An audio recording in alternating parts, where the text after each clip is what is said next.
अस्सलाम वालेकुम जी, सुबह बखैर। आप सबको गुड मॉर्निंग पब्लिक की पूरी टीम की तरफ से जुम्मा बहुत मुबारक हो।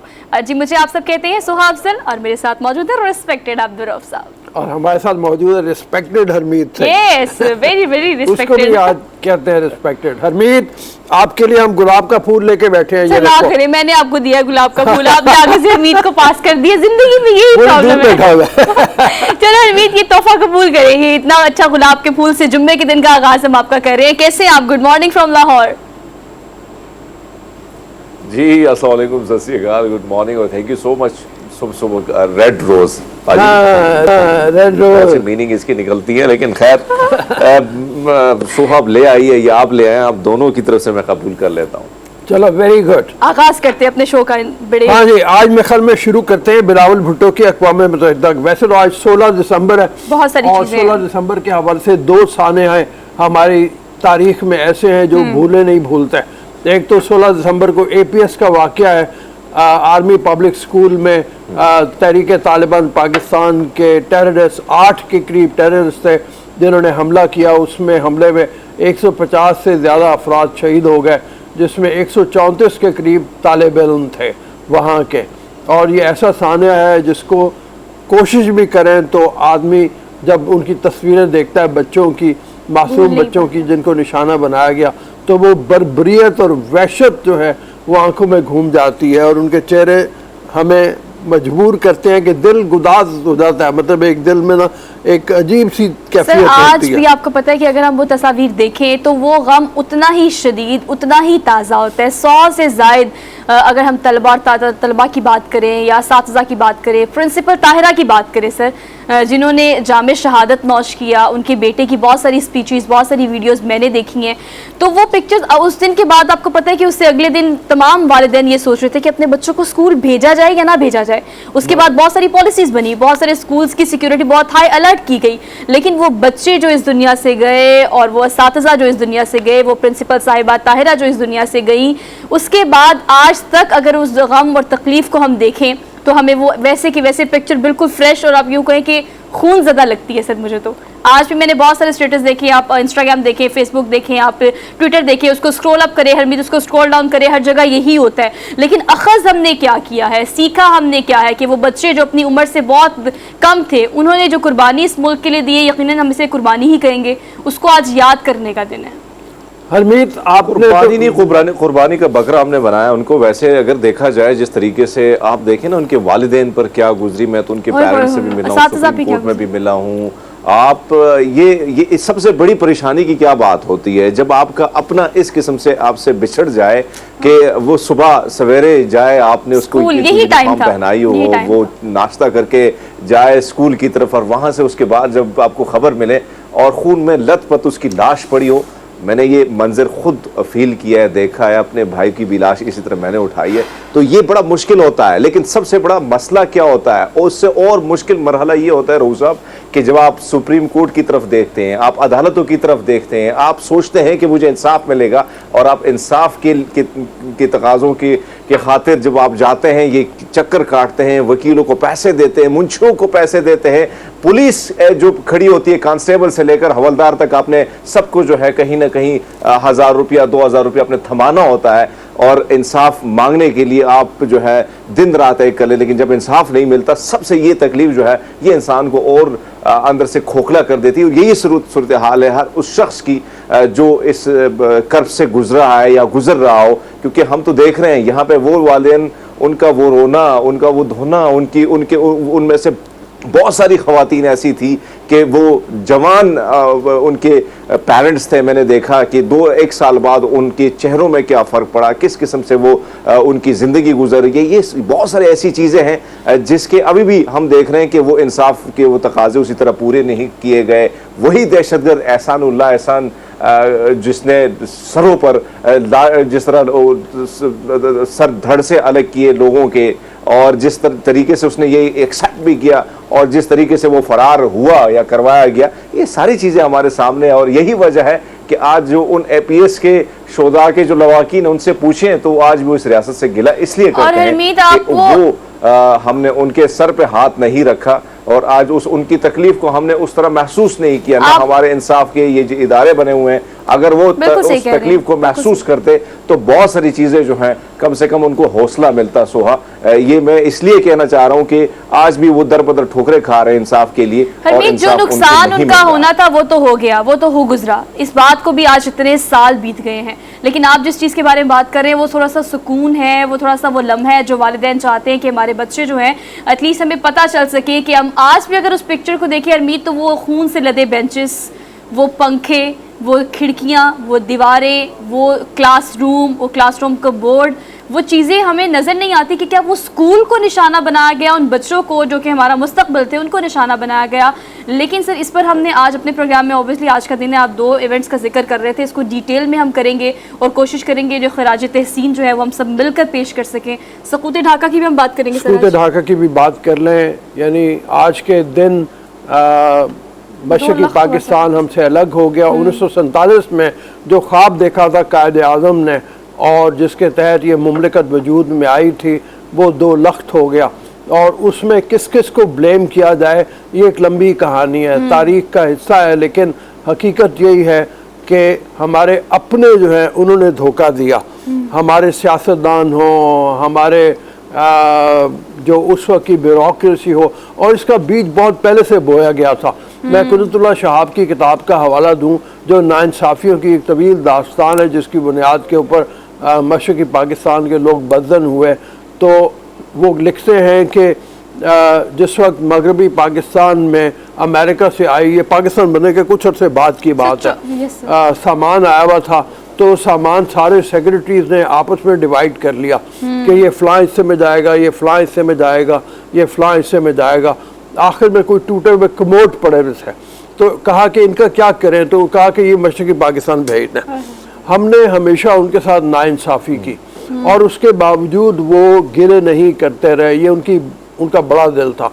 यानी हकीकत ये है कि ये पहली दफ़ा तारीख़ में हुआ होगा कि अक्सरियत ने अक़लियत से कहा कि हम तुम्हारे साथ नहीं रहना चाहते। नहीं तो हमेशा अक़लियतें होती है जो कहती है हम साथ नहीं रहना चाहते। जिस वक्त पाकिस्तान बना तो मशरक़ी पाकिस्तान की आबादी ज़्यादा थी, कोई 47, 44, 47 के करीब अंदाज़ा एक है कि मगरबी पाकिस्तान की आबादी थी और 53%, 54% मशरक़ी पाकिस्तान की आबादी थी, वो तादाद में ज़्यादा थे। लेकिन उनके साथ नाइंसाफ़ियों की एक तवील दास्तान है जो हमने रकम की है। और सर एक और बात जो आप कह रहे हैं कि वो ओवरनाइट कुछ भी नहीं था, वो जो पॉइजनिंग की जा रही थी वो एक लंबे अरसे तक की जा रही थी। सर ज़्यादा अरसा नहीं गुजरा, ऑब्वियसली वो एक ख्वाब जो देखा गया था कि एक ऐसी मुस्लिम रियासत हो, एक ऐसी मुस्लिम दुनिया हो जहाँ मुसलमान आज़ादी से सांस ले सके, इबादत कर सकें, जी सकें। ज़्यादा नहीं गुजरे सर, 24 साल ही गुजरे थे। और ये जो हमने देखा कि पाकिस्तान को जब 2 लख्त किया गया और वो जो साजिशें और वो भारत की फंडिंग, बहुत सारे ऐसे अनासर इसके बारे में बात की जा सकती है। खैर इस पर भी बात करेंगे आज के। सबने दुरुस्त फरमाया सोहा। अगर हमने इस हिस्ट्री को थोड़ा सा बहुत जानना है तो शाहबनामा उसमें बहुत सारी चीज़ें रऊफ साहब ने जिस तरह जिक्र किया उसमें बाकायदा हर उस किरदार का भी जिक्र किया गया कि उसने क्या किरदार अदा किया। और जाहिर बात है हमने मौका दिया हिंदुस्तान को। अगर आज हम ब्लेम करते हैं कि हिंदुस्तान ने इंटरफेरेंस की तो किसने उनको मौका दिया? हमने दिया।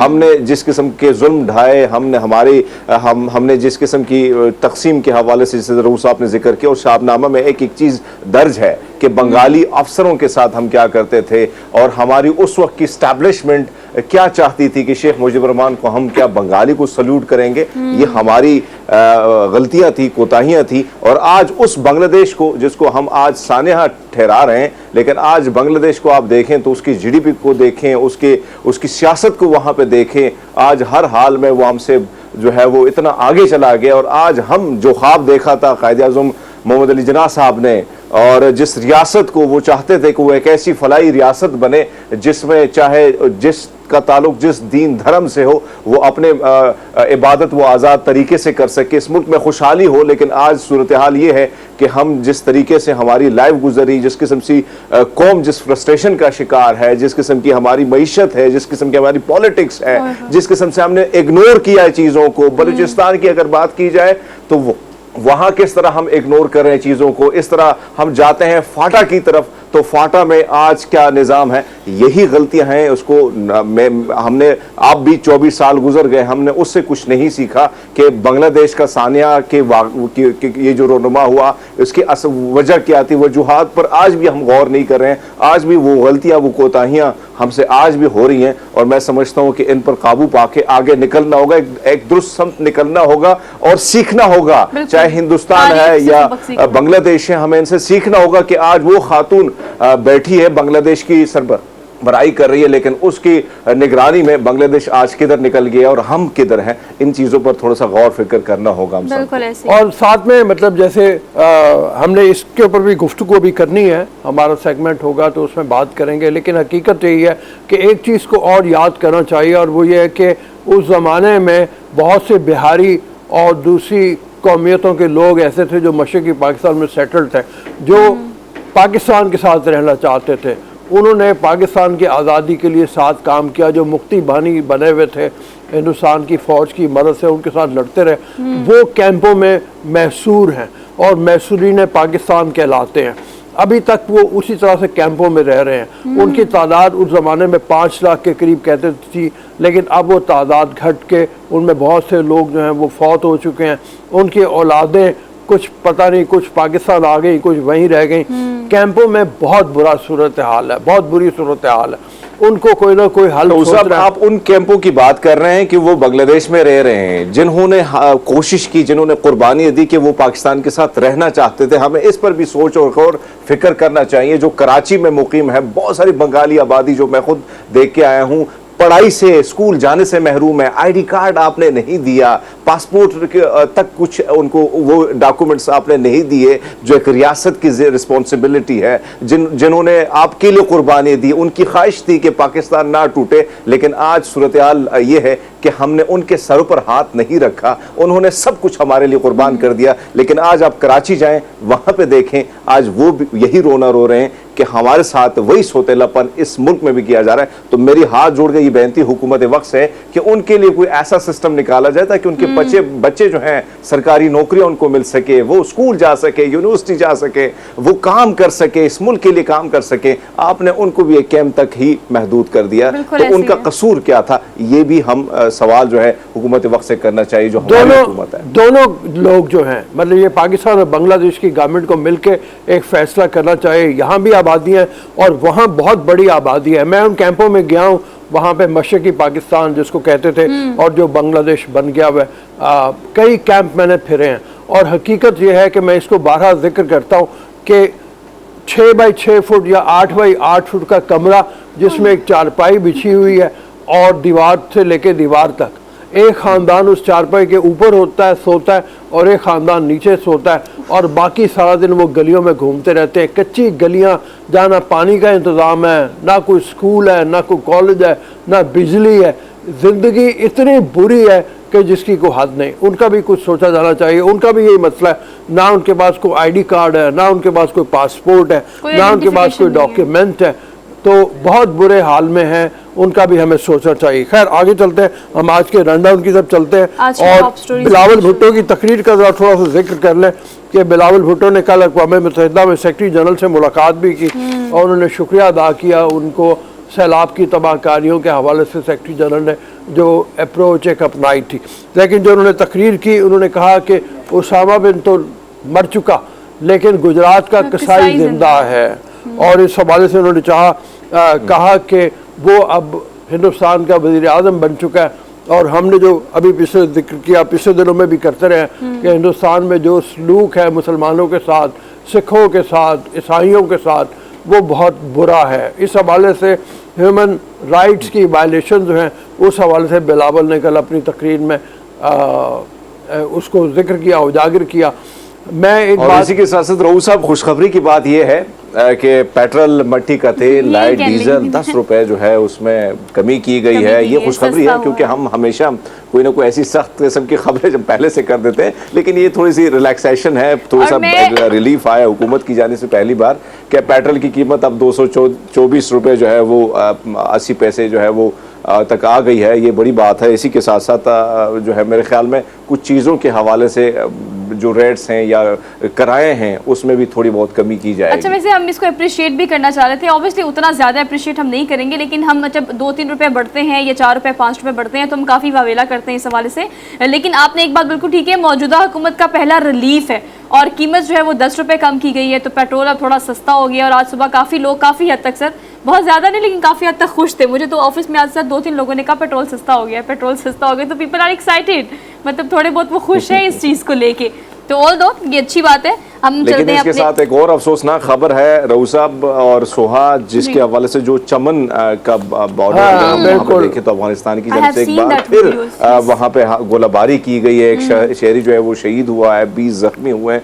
तो ये हम देख रहे हैं कि दोबारा ये इस वीक में दूसरी बार जो है अफगानिस्तान की सरजमीन जो है पाकिस्तान के खिलाफ उसी तरह इस्तेमाल हो रही है और अफगानी हुकूमत इसमें मुलविस है। और इसके साथ साथ पाकिस्तानी फौज पाकिस्तान ने भरपूर जवाब दिया है, लेकिन ये सोचना होगा, इस पर भी मेरे ख्याल में हमारे जो मौजूद तजज़ियाकार आएंगे उससे भी सवाल करेंगे। लेकिन अब की बात दुरुस्त है कि हिना रब्बानी साहिबा जब गई तो उसके बाद कोई प्रेस कॉन्फ्रेंस तक नहीं की गई। क्या वजूहात, क्या वो मामलात उस तरह सेटलमेंट की तरफ नहीं गए, क्या वो मुतालबात जो है या उन्होंने नहीं माने या हमारे नहीं माने? मेरे ख्याल में इस पर भी रऊफ साहब डिस्कशन होनी चाहिए। पॉलिटिक्स पे तो हम करते रहते हैं, लेकिन ये बहुत बड़ा मामला है दोबारा बॉर्डर्स के। अगर हम देखें, एक तरफ माशी मुश्किलात हैं तो दूसरी तरफ हम अपने बॉर्डर्स को देखें तो वो भी इनसिक्योर नजर आ रहे हैं। हाँ बिल्कुल, आप ठीक कह रहे हो, इस हवाले से बात करेंगे। हम रनडाउन अपना देख लेते हैं आज का क्या है। टॉप स्टोरी देखते हैं। टॉप स्टोरी में आपको पता है कि हम कल सेगमेंट को डिस्कस करते हैं। पॉलिटिकल में हम आपको बताएंगे कि इमरान खान ने बेसिकली जो है वो असेंबलीज को तहलील करने का जो फैसला उस पर किया है। कानूनी मशावरत वो जनाब कहते हैं कि हमने मुकम्मल कर ली है और अब वो कानूनी मशावरत क्या है 17 को उन्होंने ये अनाउंस करना है। It's about 1 or 2 days after. तो हम देखते हैं कि वो क्या इस हवाले से अनाउंस करते हैं, इसको हम डिस्कस करेंगे अपनी टॉप स्टोरी में। इसके अलावा हम आपको एक ज़बरदस्त सी वीकेंड के लिए ऐसी डिश बताएंगे कि अगर आपने एंजॉय करनी है तो वीकेंड पे जाके आप एंजॉय कर सकते हैं। राइट सर, ये है मट्टी के बर्तन में तैयार होने वाली हसन अब्दाल की मशहूर डिश है कटवा गोश्त। कटवा गोश्त, कटवा गोश्त, हाँ मेरा ख्याल है यही है। हाँ यही है, लेकिन हमने खाया नहीं ना, इसलिए हमें इसके टेस्ट का अंदाजा नहीं है। खैर, इस डिश को कैसे बनाते हैं, इसका टेस्ट क्या है, आपको कब खानी चाहिए और आप कैसे खा सकते हैं, कहाँ जाके खा सकते हैं, ये सारा कुछ हम आपको इस रिपोर्ट में बताएंगे। तो आज ये भी इस रनडाउन का हिस्सा होगा। इसके अलावा ऑब्वियसली हमने शुरू में बात की और हम रनडाउन में भी बात करेंगे, सानिया APS की बात करेंगे और हम उन तमाम बच्चों को याद करेंगे, उनके वालिदैन को याद करेंगे और खिराज तहसीन जो है वो पेश करेंगे। इसके अलावा सर आज एक उभरती शायरा हमारे साथ होंगी और मेरी बहुत अच्छी दोस्त हैं और बहुत ही कम उम्री में बहुत अच्छा लिखती हैं, बहुत अच्छा पढ़ती हैं। तो आज हमने उन्हें गुड मॉर्निंग पब्लिक का मेहमान बनाया, आपसे मुलाकात कराएंगे और अच्छा अच्छा सुनेंगे उससे। इसके अलावा सर बहुत ट्रेंड में है ये चीज़ आपके इंस्टाग्राम के, आपके सोशल मीडिया साइट्स के। अगर फॉलोअर्स ज़्यादा है मतलब कि आप अच्छा कारोबार कर रहे हैं, किसी भी ब्रांड को देखिए, वो फ्रॉगर हो या फिर वीडियोग्राफर हो या कोई भी हो, आप अगर मिलियन में फॉलोअर्स रखते हैं तो इसका मतलब कि आपका कारोबार या आपकी दुकान अच्छी चल रही है। तो एक ऐसे फोटोग्राफर है जिनसे आपकी आज मुलाकात कराएंगे जिनके मिलियंस में फॉलोअर्स हैं और सर वो आजकल तो शादियों का सीजन है, वैसे ही बहुत ज़्यादा इन है ये चीज़, तो उनसे भी मुलाकात करेंगे। ये होगी हमारी टॉप स्टोरी। सब चलते हैं अपने डेली डोज की तरफ। तो डेली डोज का पहला डोज है पाकिस्तान के लिए बड़ी ये एक प्राउड मूवमेंट है और फ़ख्र की बात है यकीनन कि पाकिस्तानी डॉक्टर ने ऑस्ट्रेलिया में सर मोबाइल दूरबीन बना ली है। अच्छा, और इनका नाम है डॉक्टर अकबर हुसैन। कराची से इनका ताल्लुक था सर, वो कराची में थे, लेकिन जब वहाँ पर पहुँचे तो उनको शुरू से बहुत शौक था। जैसे मैं कल बात कर रही थी कि बहुत सारे लोग बड़ा शौक रखते हैं फल्कियात का और बहुत कुछ करना चाहते हैं। फिर उन्होंने इस पर काम किया और ये मोबाइल दूरबीन जो है वो उन्होंने बना ली है, जो कि काफ़ी 10 सेंटीमीटर तक हुजम जो है उसमें खलाई कचरे की निशानदेही भी की जा सकती है थ्रू दिस दूरबीन।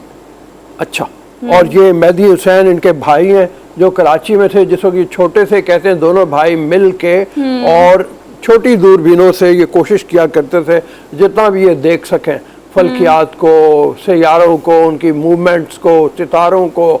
तो ये शौक इनका बढ़ता चला गया और एडलेड में जाके अब ये सेटल्ड हैं, लेकिन उससे पहले इनका वालिद का मेरे ख्याल में काम ऐसा होगा जिसकी बुनियाद के ऊपर इनको शहर शहर घूमना पड़ता था। तो इनको वहाँ पे ये समझ में आया कि एक दूरबीन ऐसी होनी चाहिए जो इनके साथ साथ सफ़र कर सके। तो इन्होंने उसके लिए काम करना शुरू किया और 10,000 किलोमीटर तकरीबन इनकी ये दूरबीन जो है ये अब सफ़र कर चुकी है। बिल्कुल सर, इसके अलावा सर ये जो भी पिक्चर दिखाई थी वो ज़रा दोबारा दिखाएगा, उस हवाले से हम बताएं कि जो बेसिकली आप ऊपर ये पोर्शन देख रहे हैं टैंकी वाला, टैंकी नमक में है लेकिन ये प्लास्टिक का एक गुंबद उन्होंने बनाया है और इसके अंदर सर एक हैवी ड्यूटी 11 इंच डायामीटर का टेलीस्कोप जो है वो नस्ब किया गया है जिसके थ्रू वी कैन सी। और सर ये जो लोग ऑब्वियसली बनाया भी उन लोगों के लिए जो कि फल्कियात का शौक रखते हैं, तो वो करीब से इन चीज़ों को देख सकते हैं। जैसे मैं पहले बता रही थी कि 10 सेंटीमीटर तक जो हुज्म है वो खलाई कचरा जो है वो इसे देखा जा सकता है। इसके अलावा वो कह रहे हैं हमने इसको एक्सपीरियंस किया है, तो बहुत सारी और चीज़ें भी जो लोग शौक रखते हैं देखने का, उनको इस टेलीस्कोप के थ्रू जो है वो दिखाई जा सकती है। जी आगे चले। 20 साल नौजवान, ईरान से इसका ताल्लुक है, जो दुनिया का पस्ता तरीन यानी छोटा तरीन इंसान करार दिया गया है Guinness book of world record के मुताबिक। 2 फुट 1.6 इंच इनका कद है टोटल और 6 किलोग्राम टोटल वजन है इनका। लेकिन स्वैग है सर, देखिए उन्होंने इतनी अच्छी शूटिंग की हुई है ना, अच्छे से कपड़े पहने हुए हैं और he is very confident, he seems to be like very confident and गालिबन he is in Dubai right now. मतलब जो पिक्चर हम दिखा रहे हैं आपको, तो भी कॉन्फिडेंस चेक करिए उनका। एक तो उनको क्रेडिट मिला है पूरी दुनिया में छोटे तरीन होने का कद के लिहाज से, और but he is very confident. मुझे लगता है सर ही बहुत सारे क्रेडिट हैं उनके पास इस मतलब ये जो हम दिखा रहे हैं इसके बावजूद भी बहुत सारे क्रेडिट्स उनके पास इस तरह से तालीम के अतबार से, काम के अतबार से, और वो कहते हैं कि कोई किसी किस्म का ऐसी चीज़ नहीं है जो कि कमी कहलाई जाए, और मैं बहुत खुश हूँ इस चीज़ से। Guinness book of world record वालों ने आके खुद इनका कद, दुबई में ये वाक़या हुआ जब इनके कद को नापा गया, और इनको इससे पहले लातीनी अमेरिका का एक शख्स था जो 2.7 इंच तवील था। अच्छा, तो उसका रिकॉर्ड इन्होंने तोड़ा है। अब ये 2 फुट और 7 इंच उसका 1.6 था। अब ये जनाब 2 फुट और कितना है 1.6 फीट। तो ये बताते हैं कि बचपन ही से ये एक बीमारी में मुब्तला थे। इनके वालिदैन जो हैं वो इनका इलाज नहीं करवा सके गुर्बत की वजह से। ईरान के इलाके मशरकी अज़रबैजान से इनका ताल्लुक है, और जब ये पैदा हुए हैं तो उस वक्त ही इनका कद भी छोटा था और इनका वजन बहुत कम था। सर आफशीन कोई इस तरह की बीमारी है गालिबन जिसमें आपकी इंटरनल ग्रोथ नहीं होती, मतलब आप अगर हड्डियों की बात करें और आप अपने पूरी जिसामत की बात करें तो वो ग्रोथ उस तरह से नहीं हो पाती। लेकिन इस बीमारी का इलाज मुआवजा उन्होंने कहा कि काफ़ी कराने की कोशिश की लेकिन इसका इलाज मुआवजा है नहीं, तो फिर उन्होंने इस चीज़ को एक्सेप्ट किया, और किस तरह से एक्सेप्ट किया वो हमने आपको भी दिखाया। तो आप इस चीज़ को सोचें या फ्राइडे थॉट के तौर पर सोच लें कि आप एक मुकम्मल इंसान है। ज़िंदगी में अगर कोई थोड़ी बहुत नाकामी मिल रही है, आप परेशान हैं, थोड़े स्ट्रेस में हैं, तो आप ये सोचें कि अल्लाह ने आपको एक मुकम्मल इंसान बनाया है, तो आप कभी भी कहीं से भी शुरू कर सकते हैं। So just go for it. Afsheen के बारे में कहते हैं जब ये पैदा हुए थे इनका टोटल वजन 700 ग्राम था। बिल्कुल जैसे 700 ग्राम छोटी बिल्ली का वजन होता है बच्चे का किसी का, या मतलब बहुत ही छोटे थे। लेकिन बहरहाल हिम्मत नहीं हारी।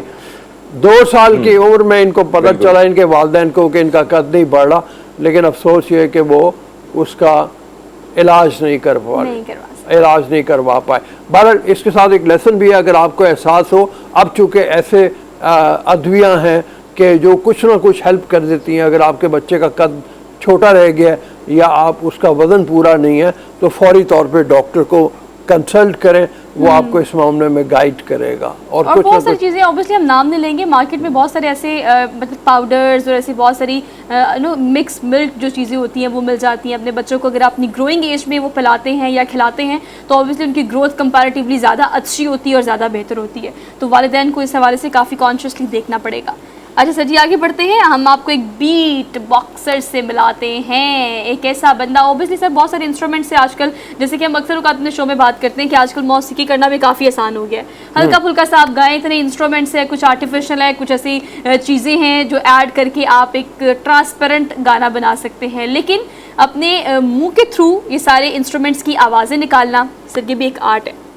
वो मैं एक यहाँ पे जानता हूँ, एक कमेडियन भी, पता नहीं कुछ जैक्सन करके उसका नाम था। अच्छा। और वो ये किया करता था, पूरा धुन साज मुख्तलिफ साजों को मिला के वो बजाया करता था, मुंह से आवाज़ें निकाल के स्पीकर के ऊपर। ड्रम हो, तो ये भी ऐसे ही हैं।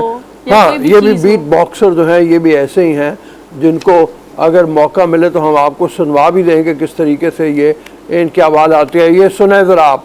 पॉप म्यूजिक जो होता है ना, पॉप म्यूजिक में इस तरह के इंस्ट्रूमेंट ज्यादा इस्तेमाल होते हैं। आप ड्रम की बात करें और आप अगर आइटम सॉन्ग की हम स्पेसिफिकली बात करें, इसमें म्यूजिक ज्यादा होता है, इसमें ट्रांस ज्यादा होता है, उस तरह के म्यूजिक में ज्यादा ये आवाजें जो है वो थ्रू इंस्ट्रूमेंट्स डाली जाती हैं। लेकिन ये काफी एक्सपर्ट है इस चीज में, तो हमने सोचा कि आपको दिखा देते हैं। अच्छा सर, अगली खबर चलते हैं। अगली खबर बड़ी जबरदस्त है। 2022 चूंकि इट्स अबाउट टू एंड और time is running like a bullet. नहीं पता लगा पूरा साल कहाँ चला गया, लेकिन इस पूरे साल की कुछ ऐसी तलख यादें हमारे साथ हैं।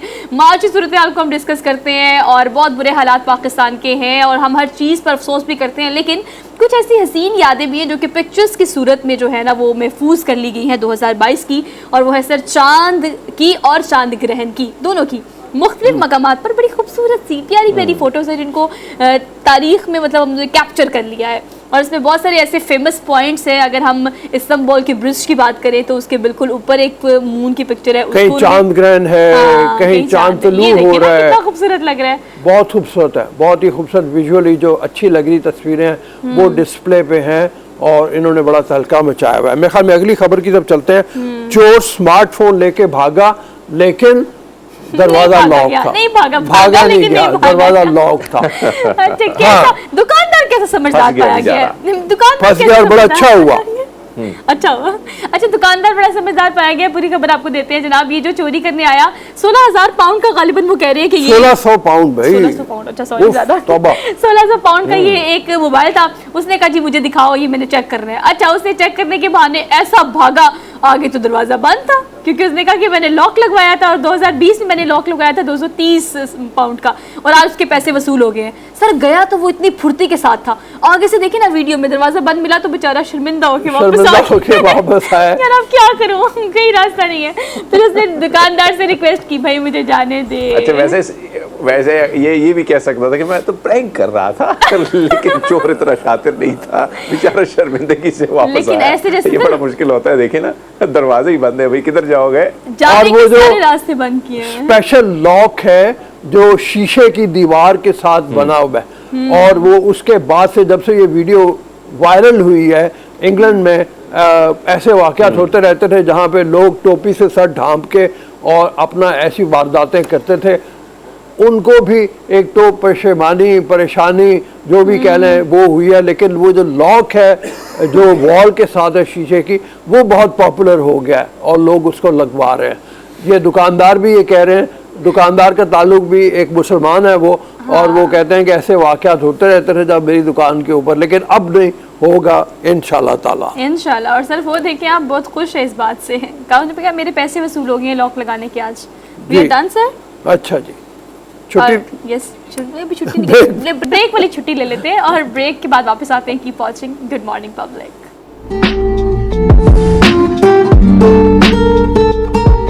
जी welcome to the show after the break. Nazir लगारी साहब सीनियर एनालिस्ट जर्नलिस्ट, बहुत मोतबर नाम हमारे साथ मौजूद हैं, उनसे चल के बात करते हैं। लगारी साहब अस्सलाम वालेकुम। जनाब वालेकुम सलाम।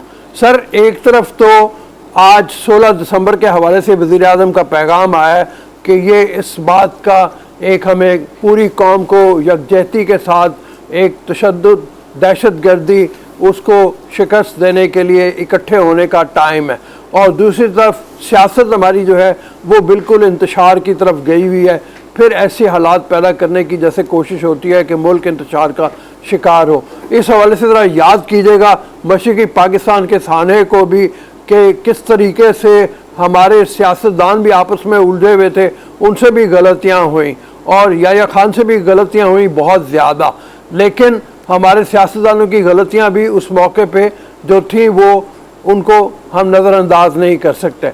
तो इस हवाले से फरमाइए अभी जो सूरत हाल है इंतशार पैदा करने की, ख़ास तौर पे इमरान खान की तरफ से जो कोशिशें हैं उनको क्या कहिएगा? मतलब ये वक्त यह है कि मुल्क इंतहाई नाजुक दौर से गुजरा है और इस सबक सीखा जाए और मुल्क को बचाने की कोशिश की जाए।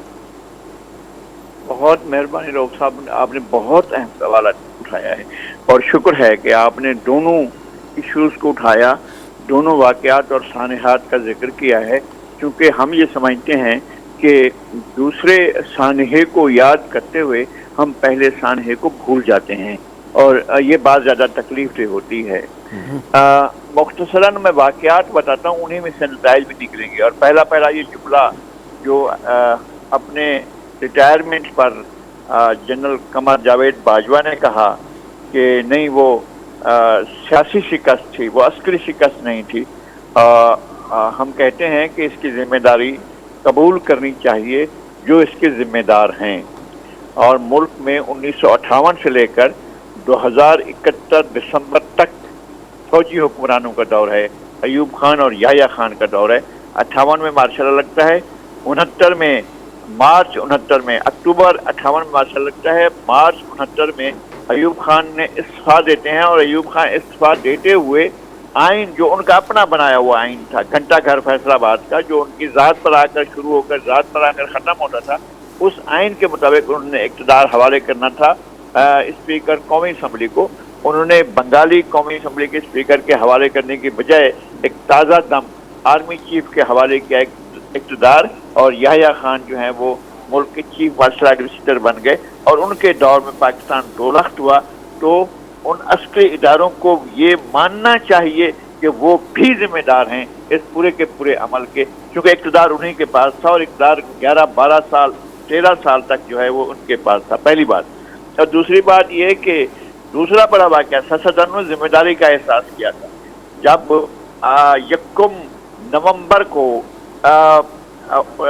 बहरुल काहिल में चीन के सरहद पर एक तूफान खड़ा हुआ और 4 दिन के बाद वहां रहने के बाद बड़ा मद्दोजहर रहा, फिर वो बढ़ा बंगाल की तरफ और वो 8 तारीख को बंगाल पहुंचा।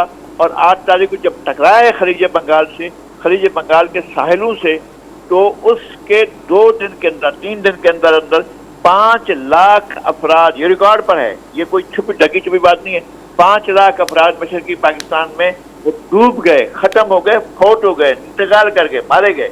और उसके बाद जो है वो तूफान कई दिनों तक रहा है और उसकी शिद्दत भी रही है। पहले दिन ही उसकी शिद्दत, पहले 3 मिनट में 180 मील फी घंटा था और उसके आगे 240 मील फी घंटे की रफ्तार से तूफान चल रहा था।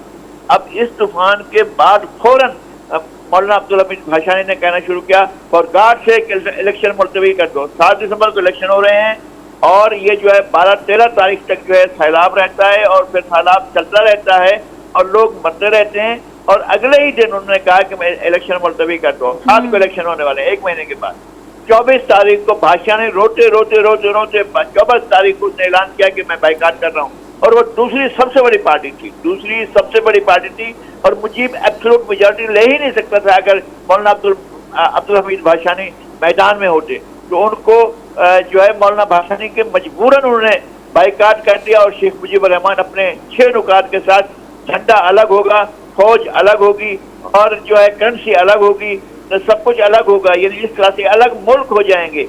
यूं इस तरह से 2 मुल्क बने, वरना 5 मुल्क बनते, हर सूबे को अपना अपना मुल्क बनाना पड़ता। ये होता उस 6 नुकात का मतलब। कहते हैं जी मुझे को इक़्तिदार क्यों नहीं दे दिया, मुझे को इस बुनियाद पर इक़्तिदार दे दिया जाता है। पहले आपने लड़ने कैसे दिया इस 6 नुकात के प्रोग्राम पर? ये सियासतदानों की नहीं, ये जनरल की गलती थी जिसने देखा था कि जो अलहदगी का पूरा 5 मुल्क बनाने का जो प्रोग्राम दे रहा है उसको मैं इलेक्शन में कैसे आने दे रहा हूँ। नंबर 1 यहाँ खत्म हो गया। दूसरा आते हम उस वाक़े की तरफ जो पेशावर में हुआ 16 दिसंबर 2014 को।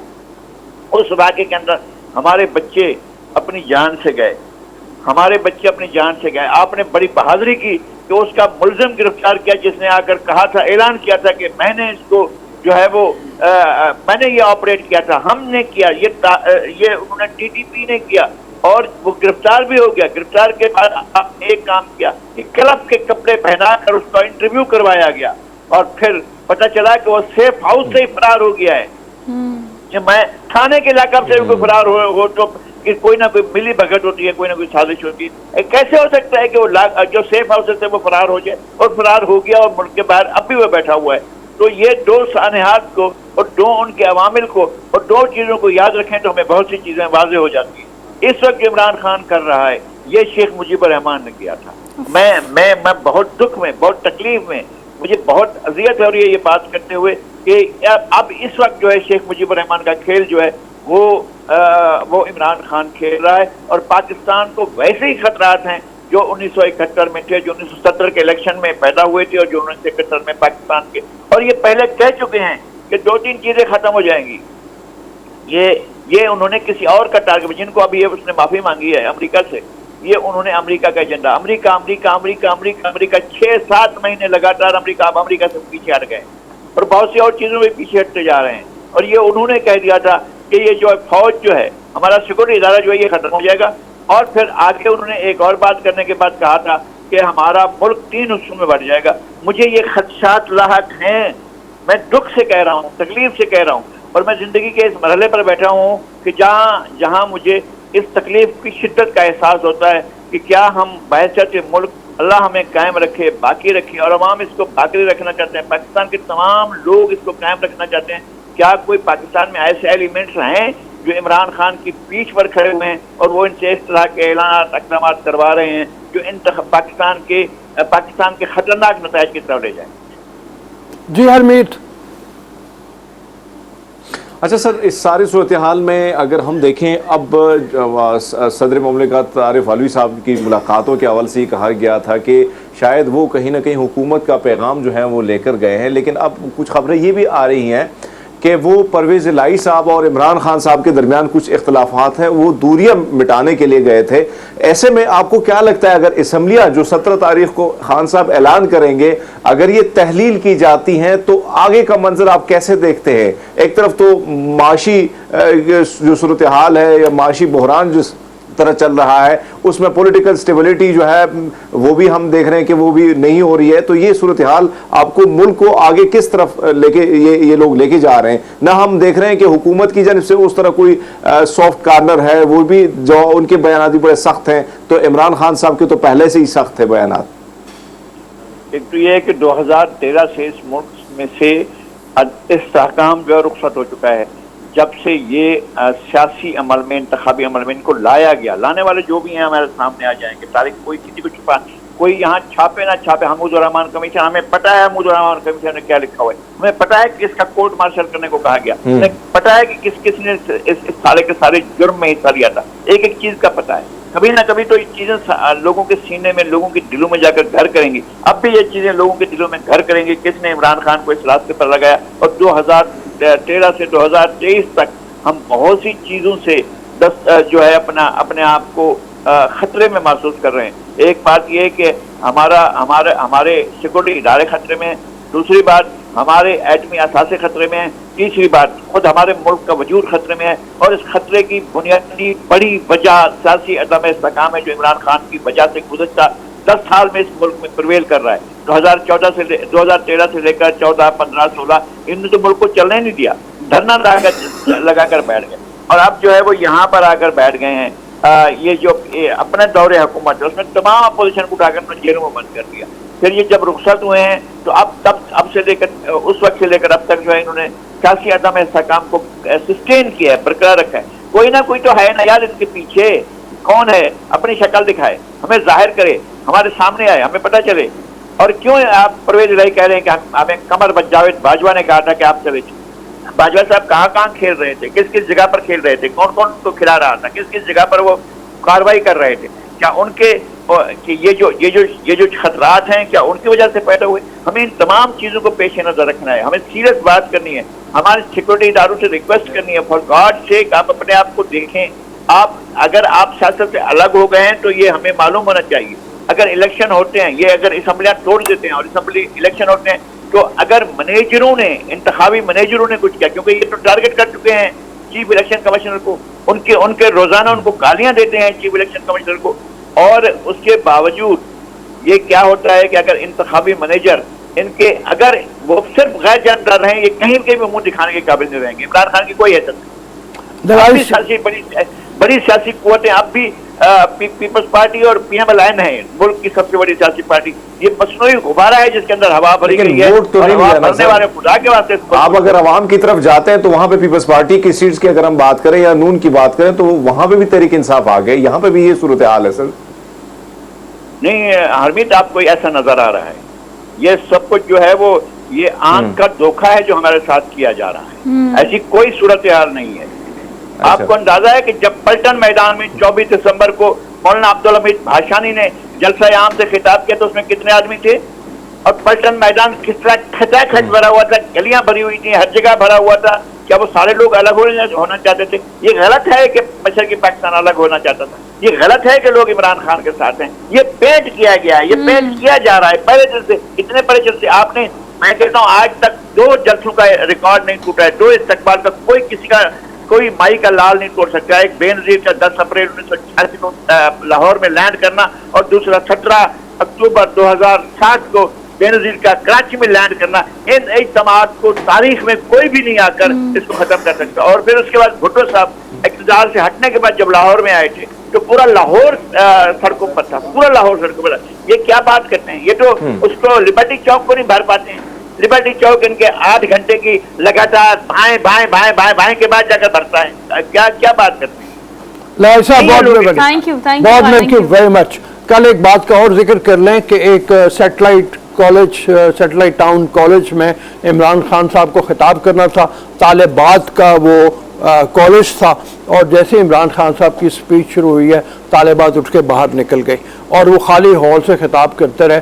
ये बड़ा एक यानी आप ये कहो कि इंडिकेशन है कि नौजवानों में और कुछ ही तो कम से कम ये समझ पैदा हो रही है कि वो तमाम लोग जो इंतशार पैदा करना चाहते हैं उनके इंतशार से हमें बचना है। ये मुल्क मुतहम्मिल नहीं हो सकता इस वक्त के इलेक्शन की तरफ जाए। मुल्क में बहुत कुछ होना है। ऐसे इकबाल साहब ने भी जैसे कहा, एक तो मुआशी तौर के ऊपर हमें कुछ स्टेबिलिटी चाहिए, इसमें बहुत से मामलात हैं पेचीदा बिगड़े हुए, उन मामलात को सीधा करना है। और उसके साथ जो अभी हल्का बंदियाँ हैं वो मुकम्मल नहीं हुई, सेंसस नहीं हुआ। जब तक कि सेंसस मुकम्मल नहीं होगा उस वक्त तक हल्का बंदियाँ नहीं हो सकती। और ये सेंसस बहुत ज़रूरी है इसलिए कि बहुत सी पार्टियों को MKM भी उसमें शामिल है, जो हुकूमत की इत्तेहादी पार्टियां। कभी वो जब तहरीक इंसाफ के इत्तेहादी थे तो तहरीक इंसाफ ने भी उनसे वादा किया था कि सेंसस पहले होगा। तो ये तमाम चीज़ें होने वाली हैं, ये होंगी तो फिर हमें इंतखाबात की तरफ जाना है और वो वही टाइम तकरीबन हो जाएगा जो अक्टूबर का बनता है। तो मेरे ख्याल में तहरीक इंसाफ को अगर वो सुन रहे हैं तो खुदा के लिए इस मुल्क को बचाना है। इस मुल्क को बचाने के लिए इसमें इंतशार पैदा करने वाली सियासत ना करें, ना कीजिए। हमने एक ब्रेक लेनी है और ब्रेक लेके वापस आते हैं। Keep watching good morning public.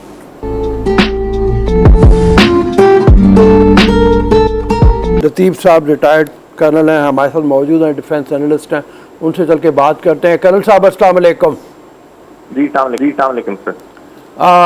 ये रिपोर्ट हमने दिखाई आज 16 दिसंबर के हवाले से 2 सानेहात को हम याद करते रहे। हमने मशरक़ी पाकिस्तान के हवाले से काफ़ी बात कर ली, लेकिन ये सानिया जो है APS का, सर इसको देखें अगर तो एक सबक हमें मिलता है और वो सबक आज वज़ीर आज़म ने भी कहा यह है पूरी कौम के लिए कि यकजा होना है, मिल के दुश्मन का सामना करना है। दुश्मन इस वक्त फिर सरगर्म है, हिंदुस्तान उसी तरह से तहरीक तालिबान पाकिस्तान के साथ मिल के मुल्क के मुख्तलिफ हिस्सों में इंतशार फैला रहा है, उसे कंट्रोल करना है। इस हवाले से क्या फरमाइएगा, मतलब क्या पैगाम दीजिएगा आप? जी बिल्कुल सही कह रहे हैं आप। आज का दिन जो है जी वो असल में वेरी ट्रेजिक है। जैसे आपने कहा कि एक तो फॉल ऑफ ढाका का दिन है और दूसरा ये साना APS पेशावर का दिन है। आप दुश्मन की तो ये हर दुश्मन की ये ख्वाहिश होती है कि वो आपके जो फिशर्स हैं, जो आपकी फॉल्ट लाइंस हैं, उनको एक्सप्लॉइट करे। और ये जो दुश्मन है जो पिछले 2 डिकेड से अगर आप देख लें तो पर्टिकुलरली हमारे वेस्टर्न बॉर्डर के साथ भी जो पाकिस्तान के अगेंस्ट सारी एक्टिविटी की जा रही है उसका ताल्लुक भी हमारे ईस्टर्न बॉर्डर से है, क्योंकि वो ईस्टर्न जो बॉर्डर पे हमारा हमसाया मुल्क है हिंदुस्तान, वो कभी नहीं चाहता कि हमारा वेस्टर्न बॉर्डर स्टेबलाइज हो जाए। और वहाँ पे उसका इन्फ्लुएंस जो है अब वो इन डिफरेंट टेररिज्म की जो मैनिफेस्टेशन है उसकी शक्ल में बड़े अरसे से हमें देखने को मिल रहा है। और अब तो बिल्कुल ही आप कह लीजिए कि बिल्कुल आया हो चुका इंटेंशन है। लेकिन जहाँ तक बात इस बात की है कि किसी भी कौम के लिए ये देखें उनकी कि पाकिस्तान को एक काइनेटिक वॉर में ही उलझाए रखा जाए ताकि पाकिस्तान की इकोनॉमी, पाकिस्तान की जो बाकी कम्प्रिहेंसिव कॉन्सेप्ट है सिक्योरिटी का, वो पाकिस्तान को उस पर कंसंट्रेट करने का मौका ही ना मिले। जो सोसाइटल सिक्योरिटी है पाकिस्तान उसकी तरफ ना जा सके। और इसके ऊपर उन्होंने एक कोशिश ये जो की हुई है कि हमारी सोसाइटी के अंदर एक इंतशार फैलाने की और जो पॉलिटिकल डिवाइड्स हैं उसको भी थ्रू अल्टीरियर हैंड्स जो है वो एक्सप्लॉइट करने हमारे अक्रॉस दी बॉर्डर से कोशिश की जा रही है। तो इसके लिए जो सानिया है पेशावर का, ये एक उस दिन जो था वो एक कयामत का मंजर था। मैं भी उस रीजन में पोस्टेड था और इट वाज वेरी ट्रेजिक। और जिस तरीके से वो किया गया, वो कौम को एक शायद वो मैसेज देना चाहते थे कि ये जो वॉर ऑन टेरर है, ये या जो पाकिस्तान है, ये हम खुदा न खास्ता जो है वो इसको जो है वो हम पाकिस्तान को एक उसको ले जाएंगे कि जहाँ से पाकिस्तान जो है वो शायद उसका खुदा न खास्ता अल्लाह ना करे एग्जिस्टेंस जो है वो क्वेश्चनेबल हो जाए। लेकिन कौम ने, हमारी आर्मी ने और ये साबित कर दिया जी। और बहुत बहादुरी से जब आपका ये देख रहा था कि आपका जो आपने बनाया था जी, तो वो माएँ जो हैं वो काबिल तारीफ हैं जिन्होंने ये कुर्बानी दी। और वो एक अपने जो बच्चे हैं यंगस्टर्स और तो स्कूल में उस वक्त पढ़ रहे थे जी, उनकी वहाँ से लाशें उठाई और उनको जाके दफनाया और तब भी उनके चेहरों पे पाकिस्तान का नाम था। तो I have salute and hats off to those mothers and those parents. जी कर्नल साहब, बिल्कुल ठीक है। ये फरमाइए कि जैसे वजीर आजम ने कहा, अब हम आज बात कर रहे हैं तो अफगानिस्तान के बॉर्डर के ऊपर कल ही फिर वाक़या हुआ। ये महीने में दूसरा तीसरा वाक़या हो गया जब गोलाबारी वहाँ से हो रही है, मासूम शहरी उसका निशाना बन रहे हैं। ये क्या पैगाम दे रहे हैं? क्या ये हिंदुस्तान के साथ मिल के वही जो आपकी बात है कि हमारा वेस्टर्न बॉर्डर उसको डिस्टेबलाइज रखना चाहते हैं? पाकिस्तान मुआशी मुश्किलात में घिरा हुआ है और ऐसे में मुतहम्मल नहीं हो सकता इस तरह के वाक़यात का। इस हवाले से अगर देखा जाए, क्या तहरीक तालिबान जो पाकिस्तान है वो तो यहाँ पे काम कर ही रही है, लेकिन जो तालिबान अफगानिस्तान के हैं जिनकी हुकूमत है, वो क्या उनके साथ कोई निगोशिएशन होनी चाहिए? क्या करना चाहिए? क्या पैगाम उनको देना चाहिए? जी देखें, जब इंडियन इन्फ्लुएंस काबुल के अंदर बहुत ज़्यादा हो गया था तो आपको याद होगा कि वहाँ पे इवन जो जब अफगान आर्मी की कुछ जो सेगमेंट की ट्रेनिंग जो है वो इंडियंस करा रहे थे और जब उसके लिए अखबारों में ऐड देना होता था तो वो इंडियंस ऐड दिलवाते थे, join Afghan army to fight Pakistan. तो इस तरीके से उनके यंगस्टर्स के अंदर और उनके जो शहरों के जो लोग हैं पर्टिकुलरली, उनका mindset over a period of time तैयार किया गया कि जिसमें पाकिस्तान के अगेंस्ट उनके दिलों में नफरत भरी गई है।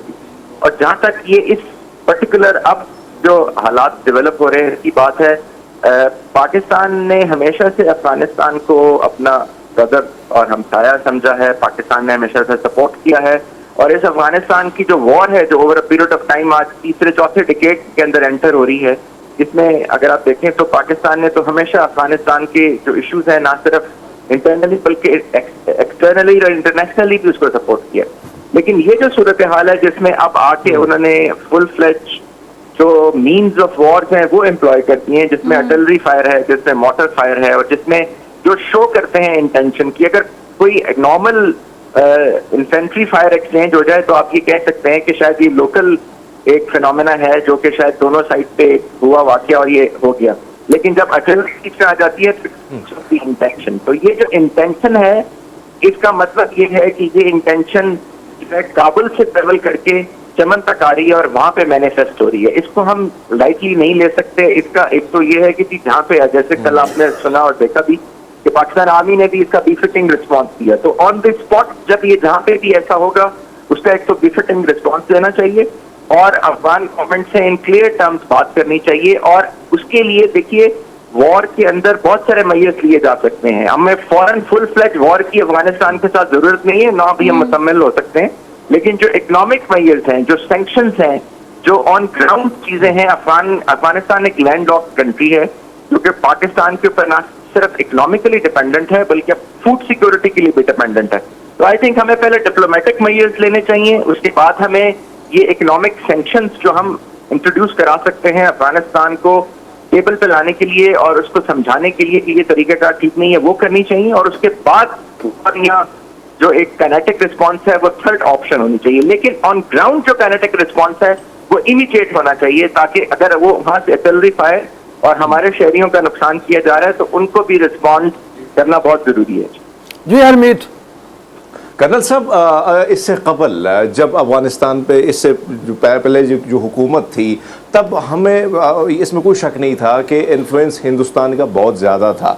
तालिबान की हुकूमत आई, कहीं ना कहीं पाकिस्तान में ढोल और शादियाने भी बजाए गए कि भैया अब तालिबान की हुकूमत आ गई, कहीं ना कहीं बॉर्डर जो है बड़ा सेफ होगा और हमारे मामलात बड़े ठीक तरीके से जाएंगे, जो माजी में कभी जाया करते थे।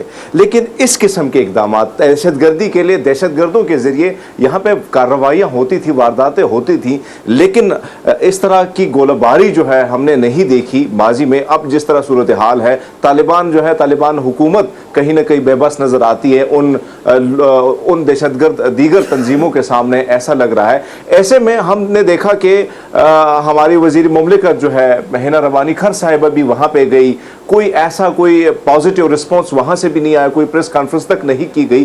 क्या लगता है कहाँ पे कोताहियाँ, कहाँ पे कमियाँ हैं जिसकी वजह से तालिबान के साथ हमारे जो या मुआहदे हुए थे या मुआहदे होने थे, कौन सी रुकावटें हैं जिसकी वजह से आज भी हम देख रहे हैं कि अफगानिस्तान की जो सरजमीन है वो पाकिस्तान के खिलाफ उसी तरह इस्तेमाल बल्कि उससे ज़्यादा हो रही है? जी, एक तो पहले जी माजरत के साथ मैं इससे एग्री नहीं करता कि ये अफगानिस्तान की हुकूमत बेबस है, क्योंकि मैंने जैसे अभी पहले कहा, जो आर्टिलरी का फायर होना है वो it is an act of intention. ये अगर नॉर्मल कोई स्केमिशेस होते जो टुप्स के होते तो फिर आप कह सकते थे कि शायद जो लोकल कमांडर्स हैं उनके अंदर कोई मिसचीफ हो गया है, कुछ मिसअंडरस्टैंडिंग हो गई है। लेकिन आर्टिलरी फायर इसके ऑर्डर सेंट्रली आते हैं और वो ऑर्डर इसके जो है वो मिलिट्री के हिरार्की और एक स्ट्रक्चर के अंदर से जनरेट होते हैं। तो एक तो ये कि फिर अगर वो बेबस हैं तो हमें उनसे पूछना चाहिए, सेंट्रल गवर्नमेंट से जो अफगानिस्तान की है, कि क्या आप बेबस हैं? अगर आप बेबस हैं तो फिर हमें इसको और तरीके से हैंडल करना पड़ेगा, क्योंकि इसका मतलब है कि अगर लोकल कमांडर आर्टिलरी फायर करवा रहा है अक्रॉस द बॉर्डर अफगानिस्तान से, तो फिर हमें उस लोकल कमांडर को इंटरफेयर करना पड़ेगा और उनसे कहना पड़ेगा कि जी आप अगर नहीं कर सकते तो इस लोकल कमांडर को हम हैंडल कर लेते हैं। लेकिन मुझे ऐसा नहीं लग रहा कि ये है। एक्चुअली मुझे लग रहा है कि ये कनाइंस शामिल है या बेबसी जिसको डिपेक्ट करने की कोशिश की जा रही है कि जी बेबसी है, एक्चुअली ये कनाइंस है। अब जब बात आती है कि अफगानिस्तान में और ये जो क्योंकि अफगानिस्तान अभी भी वॉर के ऊपर उसका एक स्ट्रक्चर है जो वो खड़ा है, जो सेंट्रल गवर्नमेंट है पॉलिटिकल इन्फ्लुएंस जो है वो काबुल और उसकी सराउंडिंग में है। बाकी जो सारे इलाके हैं जो प्रोसेस हैं उनमें डिफरेंट वॉर लॉर्ड्स हैं जो कि जिन्होंने अलायंस किया हुआ है सेंट्रल गवर्नमेंट के साथ। तो अब उनको जो एक कंसर्न था या जो उनका कि जी अफगानिस्तान के बॉर्डर के अपने पाकिस्तान अफगानिस्तान में जो boundary,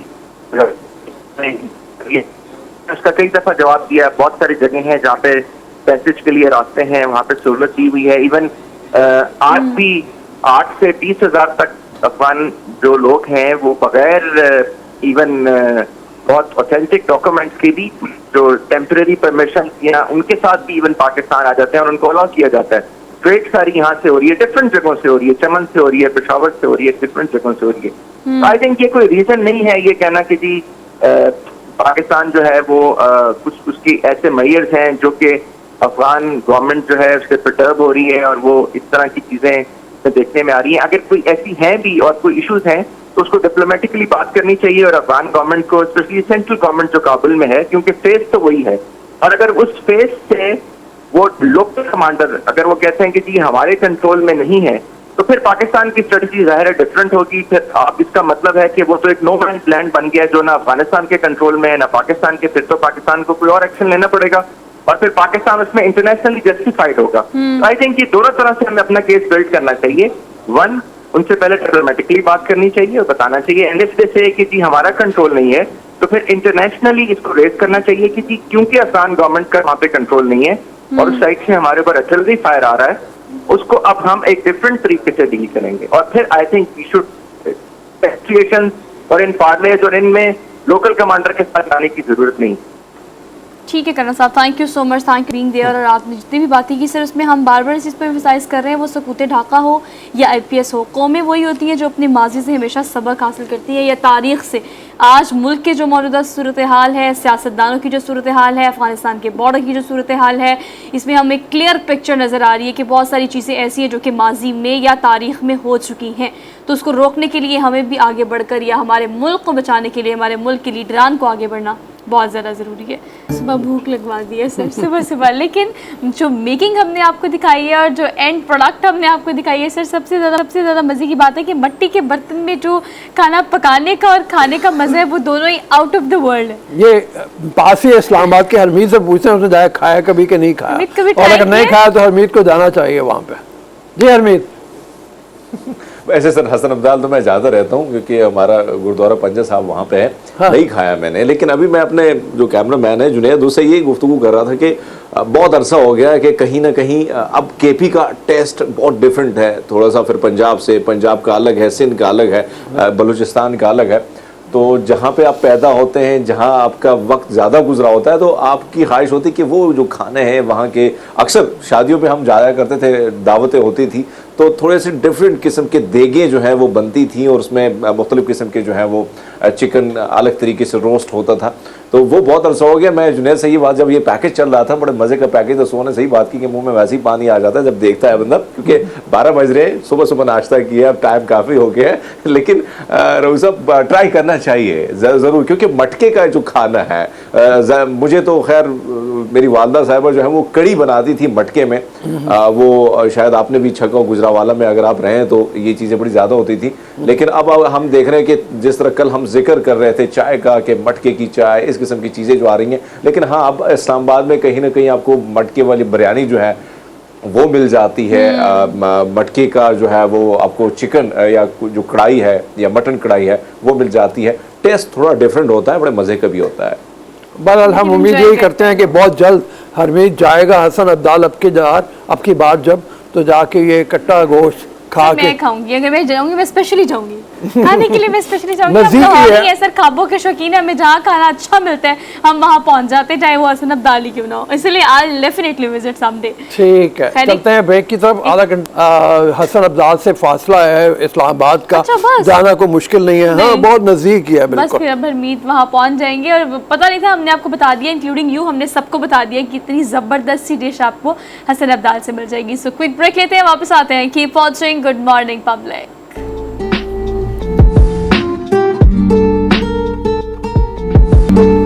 welcome back after the break. Basically आजकल अगर आप सोशल मीडिया देखिए, स्क्रॉल अप करें, स्क्रॉल डाउन करें, तो जितने भी आपके यंगस्टर्स हैं उन्हें बड़ा एडमायर किया जाता है, वो भी खासतौर पर जो यंग शायर हैं या जो शेर व शायरी करना चाहते हैं, या अगर आप बात करें ज़ौक़ और शौक़ की, तो बहुत सारे ऐसे लोग हैं जिन्हें सुनना बड़ा पसंद है। लेकिन अगर मैं बात करूँ प्रोग्राम के आगाज़ की, तो मैंने आपसे कहा था कि एक शायरा से आपकी आज मुलाकात कराएंगे, बहुत कम उम्री में अच्छा लिखना, और अब तो माशाल्लाह शी इज़ वेरी पॉलिश्ड, और इतनी कम उम्री में उन्होंने इतना कुछ लिखा और इतना कुछ पढ़ा कि बेसिकली यूएमटी से इनका ताल्लुक है। वहाँ पे मेरी इनसे मुलाकात हुई, मैंने सोचा कि आप सबसे भी इनकी मुलाकात करा देते हैं। तो अब आपका तारुफ कराती हूँ। माह नौ हमारे साथ मौजूद हैं और शायरा है, छोटी सी और छोटी उम्र में इन्होंने काम करना शुरू किया, लेकिन अब तो बहुत अच्छे से काम कर रही है। तो वेलकम करते हैं आपको आज की show. Thank you so much. कैसी हैं आप?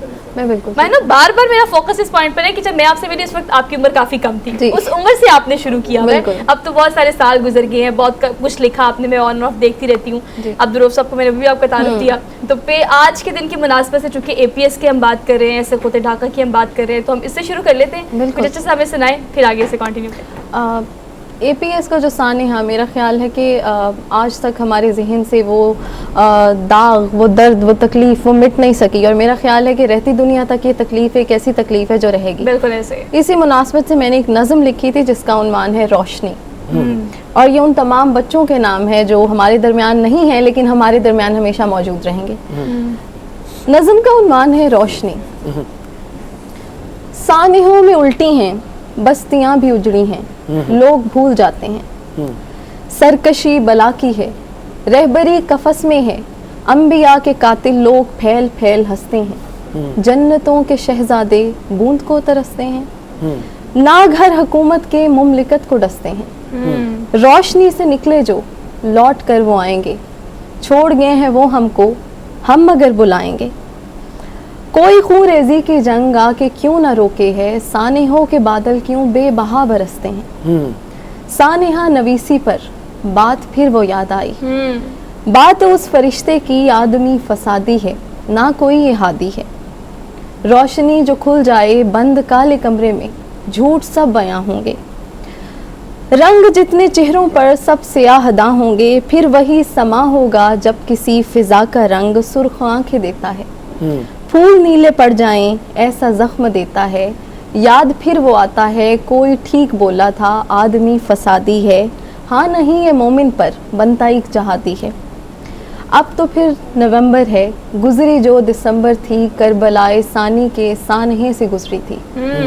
और फिर उदासी की बेरहम सी दोशीज़ा माओं के दुपट्टों के पल्लुओं से लिपटी थी। रोज़े आसमां पर फिर राफ्ताब महशर हो, सुबह फिर कहाँ होगी, दिल में जब कज़ा होगी, आग फिर बुझानी है, रोशनी जलानी है। रोज़ रोज़ खून रेज़ी दिल की ये भला तेज़ी, ज़हन को जगा दे गर खाक पर सुलाती है। आग पानी खाको बू नज़र शाह कैसरे रू, रंग आईना गुलशन जग जहाँ सभी उलझन, खाको खस कमर चांदी ज़हनो दिल सभी यादी, ज़हन तक रसाई हो रूह की कमाई हो। क्या बात। आज फिर वहाँ जाएं रंग में नहा जाएं, जिनकी खाली आंखें वो अब्र में समा जाएं। वाह। मुमलिकत में जो आए अदल का वो पैकर हो, रहबरों का रहबर हो, नज़र का तुराबी हो, हाज़िरे जवाबी हो। क्या बात। दिल के सारे जख्मों पर मरहमे सकूं वो हो, माँ के आंसुओं में फिर बहता एक जुनूं वो हो। जो दिए लिए आए आज इस सहद में फिर, रोशनी मीनारे रूह, रोशनी तो अंदर है, रूह भी समंदर है। ढूंढ लो खुदी अपनी कौम की खुदी अपनी, गालिबो फराज आए इकबाल के जहाँ आए। गर अंधेरा अंदर है, रोशनी कजासी है, फ़क्त एक तो आसी है। माशाल्लाह माशाल्लाह। बहुत जबरदस्त। मैनू ये बताओ कि इंस्पिरेशन कौन है? शायरी जब करती हो तो शायरी करने के लिए कहते हैं पढ़ना भी बहुत ज़रूरी है, उतना ही ज़्यादा। तो किसको पढ़ती हो, कौन ज़्यादा इंस्पिरेशन है? मैं फैज़ साहब की बहुत बड़ी फ़ैन हूँ। इकबाल अच्छा। को बहुत पढ़ा है, बचपन में तो इतना नहीं पढ़ सके, लेकिन जब शऊर आया, जब यूनिवर्सिटी में आए तो पता चला कि वो एक स्टैंडर्ड पोइट्री है। ठीक है। और मेरा ख्याल है कि जो इकबाल की पोइट्री को समझ लेता है उसके लिए बाकी शोरा के लिखे हुए कलाम को समझना बड़ा आसान हो जाता है। हाँ, उसके बिल्कुल। बाद जमाल एहसानी साहब हैं, फैज़ अहमद फैज़ हैं, शकीब जलाली साहब हैं, फिर कंटेम्प्रेरी में तहजीब हाफिज़ साहब हैं, उमैर नजमी साहब बहुत अच्छा लिखते हैं। इन लोगों को पढ़ने का शौक है। क्या बात। अच्छा, Good. रेगुलर पढ़ती रहती हो? जी, टाइम बाय टाइम। जैसे अच्छा, और नस्र में?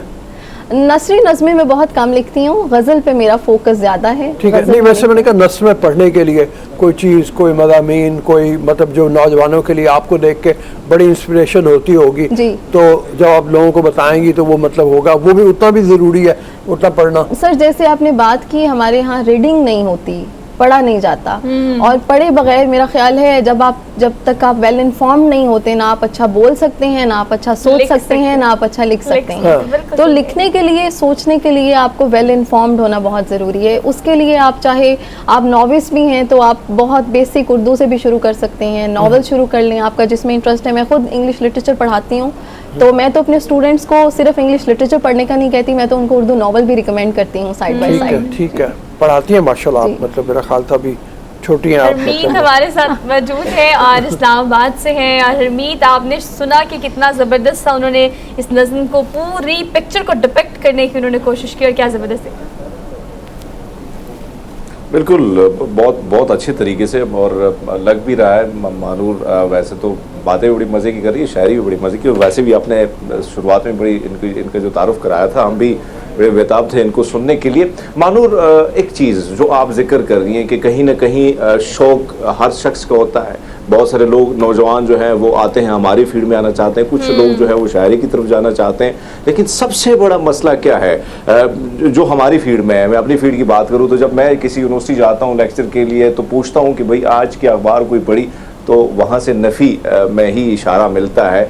यानी ये सूरत हाल भी हमें दिखाई दे रही है, और बनना वो कुछ चाह रहे, आगे जाना चाह रहे हैं। इस सूरत हाल में क्या पैगाम देंगी नौजवानों को कि पढ़ाई की तरफ, या जो उर्दू है, हम इंग्लिश, मैं नहीं कहता कि ज़बानें जो है वो है, लेकिन अपनी ज़बान सबसे पहले है, क्योंकि इसी में हमने गुफ्तगू करनी है, इसी में हमने टेलीविज़न पे बैठना है, इसी पे हमने रेडियो पे बैठना है, हमने लोगों के साथ मुखातिब भी इसी ज़बान में होना है। बिल्कुल हरमीत साहब, आपने बहुत अच्छा पॉइंट रेज़ किया है। मेरा ख्याल है कि असातिज़ा पे ये बड़ी रिस्पॉन्सिबिलिटी आती है। जैसे कि आपने यूनिवर्सिटीज़ को रेफ़र किया, तो जो ज़हीन लोग हैं, जैसे एक शेर है कि कई हज़ार में बस 150 होते हैं, ज़हीन लोग तो तरक्की की आस होते हैं। तो उन चंद लोगों पे ये जिम्मेदारी आयद होती है, they carry the responsibility on their shoulders, कि उनको वो पोर्ट्रे करना चाहिए, ये शऊर इनकलकेट करना चाहिए नौजवानों में कि इस चीज़ की कितनी ज़रूरत है। जैसे आपने अखबार की बात की, तो आज ही मैं मॉर्निंग में क्लास ले रही थी और मैंने अपनी क्लास को यही बात कही कि आइंदा से हम हर लेक्चर को रिलेट करेंगे न्यूज़पेपर से।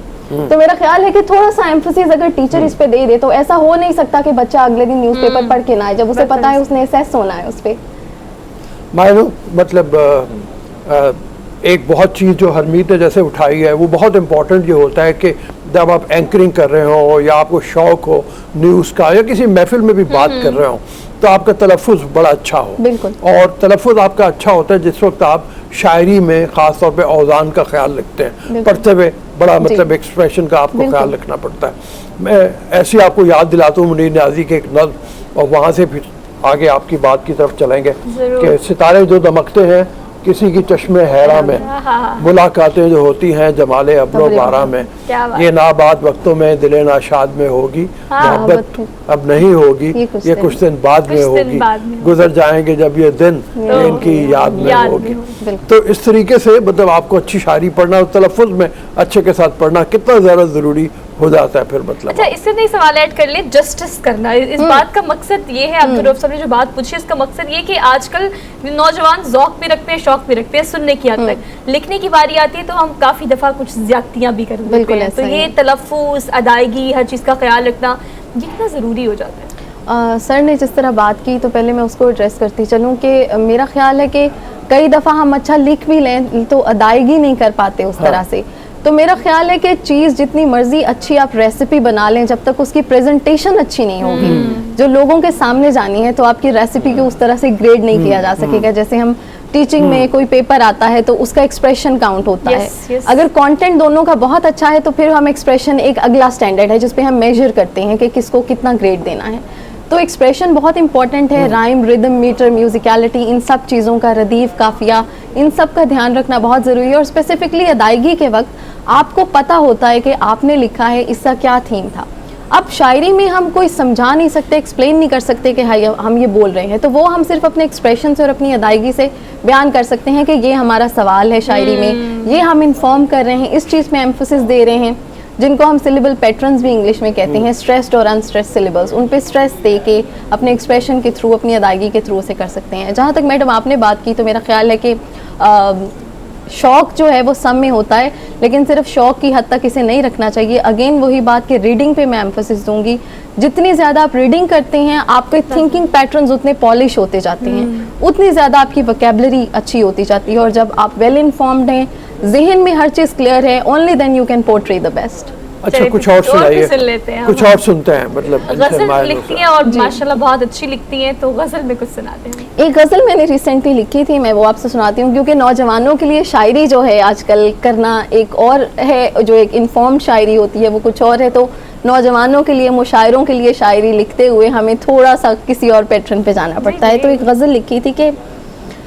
करो किसी से मोहब्बत मैं बेज़रर रहूँगी। अच्छा। करो किसी से मोहब्बत मैं बेज़रर रहूँगी, यकीन इतना दिला दो कि मोतबर रहूँगी। अच्छा। पुराना इश्क है मुझको नए ज़माने में, पुराना इश्क है मुझको नए ज़माने में, कि कॉल काट दो फिर भी मैं फ़ोन पर रहूँगी। नौजवानों के लिए कहाँ हो, कहाँ हो, किससे मिले हो, किधर को जा रहे हो। अच्छा। कहाँ हो, किससे मिले हो, किधर को जा रहे हो, मैं बाखबर हूँ मगर फिर भी बेखबर रहूंगी। और गौर फरमाइएगा कि किसी ने तुमको नहीं झीलना कभी इतना, किसी ने तुमको कभी झीलना नहीं इतना, तुम्हारे ख्वाबों की एक मैं ही कूज़गर रहूंगी। मैं पेशरफ्त की कायल तो हूँ मगर मेरे दोस्त, मैं पेशरफ्त की कायल तो हूँ मगर मेरे दोस्त, कभी भी तुम हो अकेले मैं हम सफर रहूंगी। क्या बात है, क्या बात है। वैसे बात बिल्कुल ठीक है, सोशल मीडिया का ज़माना है तो लाइफ हमने देखा है मुख्तलिफ शायरों को। हाँ जी हरमीत, हाँ जी कंटिन्यू करिए हरमीत, माहे नो। जी। अच्छा मानूर, ये बड़ा मुश्किल होता है। एक तो हर किस्म के शायर जो हैं, मुख्तलिफ किस्म के शायर, उनकी मुख्तलिफ ऑडियंस होती है, उनको टारगेट करना होता है। आप नौजवान हैं माशाल्लाह, फिर हम नौजवानों की बात करते हैं, अपना ज़माना याद आता है तो कहीं खतूत भेजने का जो सिलसिला है कहीं ना कहीं हमने भी भेजे, हमें भी आए, लेकिन ये सिलसिला उस वक्त था। अब चीज़ें बदल रही हैं, व्हाट्सएप आ गया है भाई, सोशल मीडिया के फेसबुक आ गया है, कहीं ना कहीं पैगामात की रसाई जो है वो मुमकिन भी हो गई है आज के नौजवान को, क्योंकि वो आज का जो नौजवान है या माजी का जो था, जब आप इस स्टेज पे होते हैं तो कई इश्क मोहब्बत की ये कहानियां जो हैं बड़ी अच्छी लगती हैं और इस किस्म की शायरी से अटैचमेंट बड़ी ज़्यादा होती है, कहीं भेजनी होती है या खुद रखनी होती है या किसी गम में आप मुब्तला हो। आज के नौजवान के लिए शायरी करना आपको इस वक्त कितना मुश्किल लगता है? टेक्नोलॉजी है, सोशल मीडिया, ये सारी चीज़ों को मद्देनजर रखते हुए। सर आपने खतूत की बात की तो मैं बताती चलूं कि अब जो हमारा डिजिटलाइजेशन का दौर है, ज़माना बड़ा फास्ट फॉरवर्ड हो गया है और ज़िंदगी भी बड़ी फास्ट फॉरवर्ड हो गई है। पहले पूरे गांव में अगर एक शख्स होता था, वो पूरे गांव के लोगों के लिए खतूत पढ़ता था और वो राज उसके सीने में दफन हो जाते थे। आजकल डिजिटलाइजेशन के साथ स्क्रीन शॉट्स इतने कॉमन हो गए हैं तो कोई किसी से डिजिटल वेज में भी इजहार नहीं कर पाता, तो वो ज़माने चले गए हैं। इसी तरह लिखने वालों पे भी एक और तरह का प्रेशर आ गया है, उनको जस्टिफाई भी करना होता है खुद को, खराफात नहीं लिखी जा सकती शायरी में, आपको वही कपलेट पोर्ट्रे करनी होती है ऑडियंस में जो सेंस कर रही हो। तो मेरा ख्याल है कि शोरा पे भी ये प्रेशर होता है, क्योंकि जो मुशायरे होते हैं उसमें अपनी ऑडियंस को देख के हमें शेर पढ़ना पड़ता है। अगर कोई बहुत सीनियर ऑडियंस बैठी है तो हमें उसके मुताबिक शायरी करनी पड़ेगी, अगर यंगस्टर्स बैठे हैं तो उनके लिए उनके हिसाब से शेर लिखने पड़ेंगे। अच्छा, इसकी मिसाल माहिनो ऐसी है कि गालिब फराज तो सब सुनते हैं, देखते हैं, हमने देखा है कि उसको शेयर भी बहुत किया जाता है, लेकिन जब आप शायरी करती हैं तो बहुत सारी चीज़ों को कीप इन माइंड इसलिए भी रखना पड़ता है क्योंकि आपकी कोशिश ये है, आपकी अप्रोच ये है कि यंगस्टर्स, आज का जो यंगस्टर है उसके लिए कुछ ऐसा लिखा जाए कि वो रिलेट करे। ऐसा ही है। जैसे भी आपने जो गजल सुनाई उसमें व्हाट्सएप का जिक्र भी आ गया, उसमें लोकेशन का जिक्र भी आ गया, उसमें फ़ोन कॉल का जिक्र भी आ गया, कुछ और भी अच्छा सा सुना। हाँ बिल्कुल, इसी बात के को मद्देनजर रखते हुए कुछ दो अशार में आपको सुनाती हूँ कि तुम्हारी धीमी हंसी से आया है इश्क का दर्द, तुम्हारी धीमी हंसी से आया है इश्क का दर्द, तुम्हारी नब्ज बताती है कि तुम बुखार में हो, समा चुका है वो आंखों में बीसियों चेहरे, समा चुका है वो आंखों में बीसियों चेहरे, तुम एक दिहाई से जिस आदमी के प्यार में हो, और तुम्हारा फर्ज है तुम उससे भी निभाओ वफा। अच्छा, तुम्हारा फर्ज है तुम उससे भी निभाओ वफा, कोई सितारा अगर आखिरी मदार में हो। सर मैं कह रही हूँ बेवफाई को कितने अच्छे से पोर्ट्रे किया माहिर ने बेवफाई को। अच्छा, आप खुद बहुत लिखती है माशाल्लाह, देखिए बाज़ वक़्त आपको कोई अपनी एक एपिक चीज़ बहुत पसंद आती है जो आपको लगता है यार ये मैंने क्या लिख दिया जी, वो मुझे कुछ ऐसा सुनाए जो आपको लगता है कि आपकी अब तक की बेस्ट चीज़ है जो भी आपने लिखा। अच्छा, ये गज़ल मैंने कोई 2 साल पहले लिखी थी। अच्छा। और मैं इसे सोशल मीडिया पे नहीं लेके आई थी क्योंकि ये नज़म मेरे दिल के बहुत करीब थी उस वक्त, लेकिन उसके बाद आई डिसाइडेड कि लोगों को भी ये हक होना चाहिए कि मैं उनसे ये शेयर करूं और वो रिलेट कर सकें। हाँ। तो एक गज़ल है कि बिछड़ रहे हैं तो कुछ फैसले बला के करें, बिछड़ रहे हैं तो कुछ फैसले बला के करें, कि आओ रोते हुए तस्करे वफा के करें, चलो ना बात करें आज हम रकीबों की, ठीक है, चलो ना बात करें आज हम रकीबों की, जो खुदकुशी भी करें हम तो दिल जला के करें।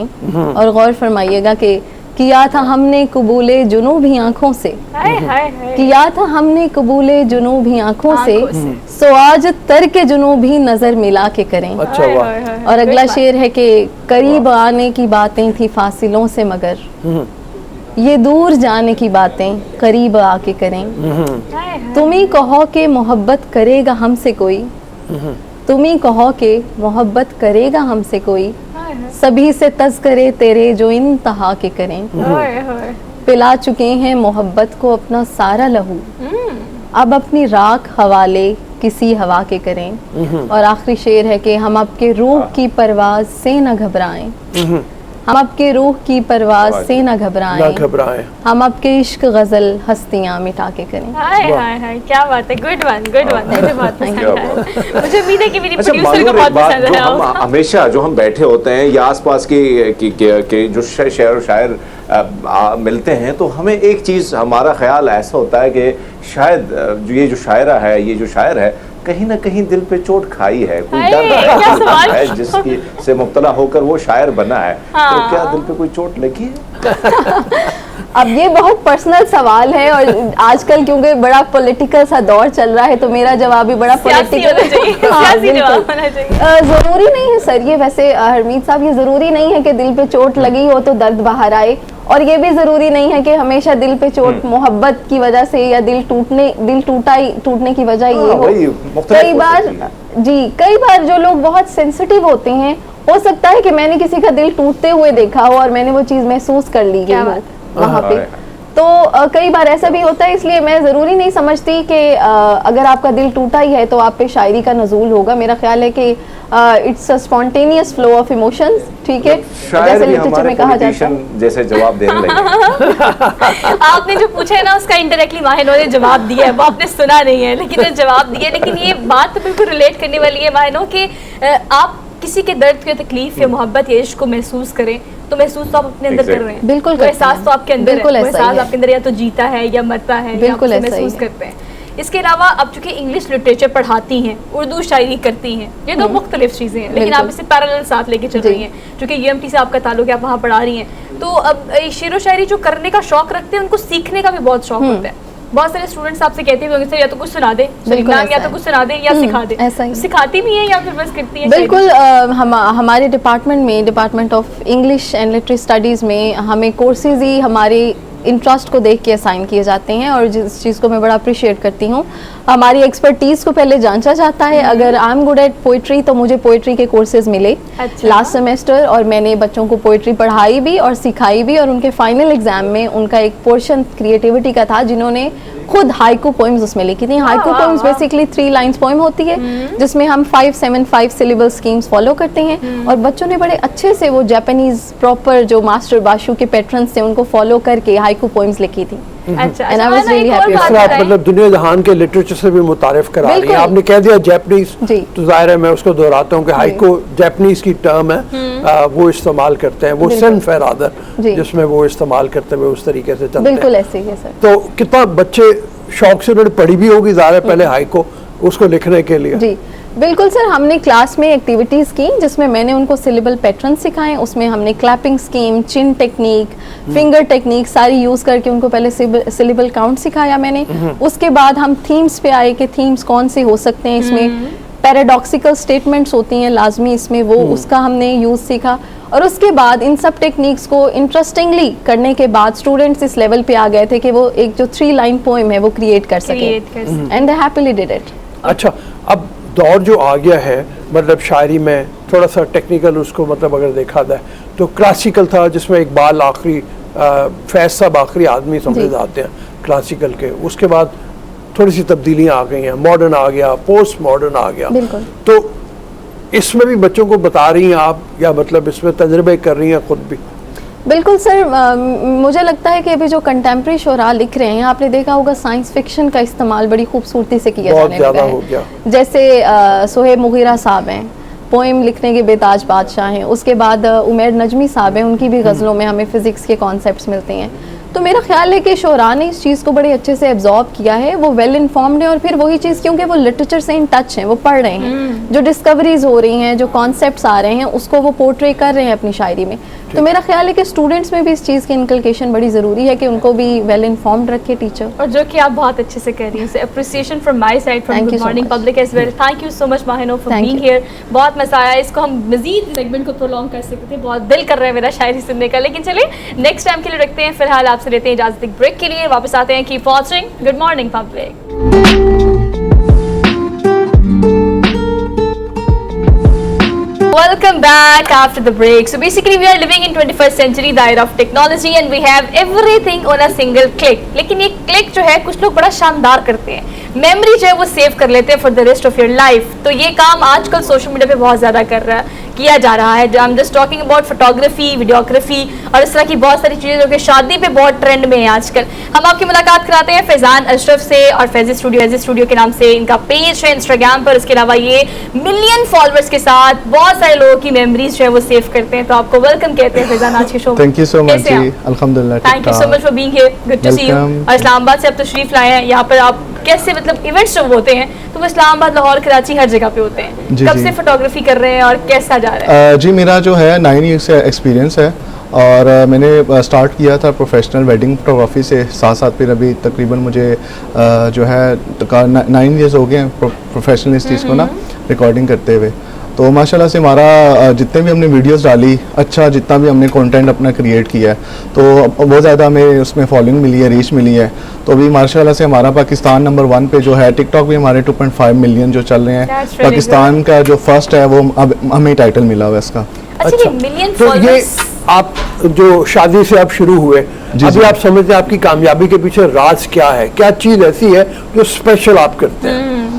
जी एक्चुअली एक तो मेन चीज़ है जो डायरेक्टिंग होती है, ठीक है, डीओपी करना जो सबसे टफ है, और उसमें होता है माइंड स्किल्स आपकी। प्रोफेशनल स्किल्स जितनी आपकी अच्छी होंगी तो उतना आप ज़्यादा जो है ना अपने व्यूवर्स को अच्छा काम दिखा सकते हैं। उसमें एंगल्स हैं, जी हाँ, उसमें Frames फिल्टर्स हैं, हैं, कलर्स हैं, क्या चीज़ है? जी हमें तो देखे लाइट्स हैं, कलर्स हैं, उसके बाद आजकल जो चल रहा है प्रॉपर जो कलर ग्रेडिंग का कॉन्सेप्ट चल रहा है, सिनेमेटोग्राफी है प्रॉपर, तो उसमें जितने भी आप अच्छे कलर इन्हेंस करें।